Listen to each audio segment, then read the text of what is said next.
ഇപ്പോൾ Lex Luther പറയുന്നതെല്ലാം കേട്ട് ഞെട്ടിപ്പോയ സൂപ്പർമാൻ ബാറ്റ്മാനോട് ഈ ലെക്സ് ലൂതർ തൻ്റെ എന്തൊക്കെയാണ് ഈ വെച്ച് കീച്ചുന്നതെന്നും നമ്മൾ രണ്ടുപേരും ആ മെറ്റോലെ കൊന്നുവന്ന് നുണ പറയുവാൻ ഈ ലെക്സ് ലൂതറിന് എത്ര ധൈര്യമുണ്ടായിട്ടാണെന്നും ബാറ്റ്മാനോട് പറഞ്ഞതും ബാറ്റ്മാൻ നമ്മളല്ല നിന്റെ പേര് മാത്രമാണ് ലെക്സ് ലൂതർ ടി വിയിൽ പറഞ്ഞതെന്നും സൂപ്പർമാനോട് പറയുന്നു. അപ്പോൾ തന്നെ നമ്മുടെ സൂപ്പർമാൻ ബാറ്റ്മാനോട് അതൊക്കെ ശരിയാണെന്നും ഈ ഒരു അവസരത്തിൽ തന്നെ കൈവിടരുതെന്നും തന്നെ രക്ഷിക്കണമെന്നും നമുക്ക് ഒന്നിച്ചു പോയി ഇപ്പോൾ തന്നെ ഇതിൻ്റെ പിന്നിലുള്ള സത്യങ്ങൾ പുറത്തു കൊണ്ടുവരണമെന്നും ബാറ്റ്മാനോട് പറഞ്ഞതും ബാറ്റ്മാൻ അതിനൊന്നും തനിക്കിപ്പോൾ സമയമില്ല എന്നും നമുക്ക് ഇത് പിന്നീട് അന്വേഷിക്കാൻ പോകാമെന്നും ഇപ്പോൾ ഭൂമിയെ ലക്ഷ്യമാക്കി വരുന്ന ആ ഉൽക്കയെപ്പറ്റിയുള്ള കുറച്ച് വിവരങ്ങൾ എടുക്കുവാൻ നമുക്ക് സ്റ്റാർ ലാബിലേക്ക് പോകാമെന്നും സൂപ്പർമാനോട് പറയുന്നു.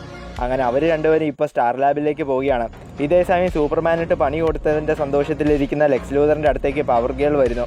എന്നിട്ട് പവർ ഗേൾ സൂപ്പർമാൻ മെറ്റോലെ കൊല്ലില്ല എന്നും അവനൊരു പാവമാണെന്നും ലെക്സ് ലൂതറിനോട് പറഞ്ഞതും അപ്പോൾ തന്നെ ലെക്സ് ലൂതർ പണ്ട് വെറും ദുഷ്ടനും വില്ലനുമായിരുന്ന താൻ തെറ്റുകളൊക്കെ തിരുത്തി നല്ലവനായ ഒരു പ്രസിഡന്റായി മാറിയിട്ടുണ്ടെങ്കിൽ നല്ലവനായ സൂപ്പർമാനെ ഒരു ക്രിമിനലായി മാറുവാനും സാധിക്കുമെന്നും പവർ ഗേളിനോട് പറയുന്നു. പിന്നീട് ഇനി കാണിക്കുന്നത് നമ്മുടെ ബാറ്റ്മാനെയും സൂപ്പർമാനെയുമാണ്. അവർ രണ്ടുപേരും ഇപ്പോൾ ആരും കാണാതെ ആ സ്റ്റാർ ലാബിൻ്റെ ഉള്ളിൽ കയറി ആ ഉൽക്കയെ പറ്റിയുള്ള കാര്യങ്ങൾ നോക്കുകയാണ്. പക്ഷെ പെട്ടെന്ന് സൂപ്പർമാൻ അവിടെ ലെക്സ് ലൂതർ സൂക്ഷിച്ചു വെച്ചിരിക്കുന്ന മെറ്റലയുടെ ശവശരീരം കണ്ടെത്തുന്നു. അപ്പോൾ തന്നെ ബാറ്റ്മാൻ ഒരു ഡിവൈസ് എടുത്ത് ആ മെറ്റലയുടെ ശരീരത്തിൽ വെച്ച് നോക്കിയതും എന്തോ റേഡിയേഷൻ ഏറ്റാണ് മെറ്റലോ മരിച്ചതെന്ന് കണ്ടെത്തുന്നു. പക്ഷെ പെട്ടെന്ന് അവിടെ 2 സെക്യൂരിറ്റി ഗാർഡ്സ് വന്നതും സൂപ്പർമാൻ ബാറ്റ്മാനെയും കൊണ്ട് വേഗം അവിടുന്ന് പോകുന്നു.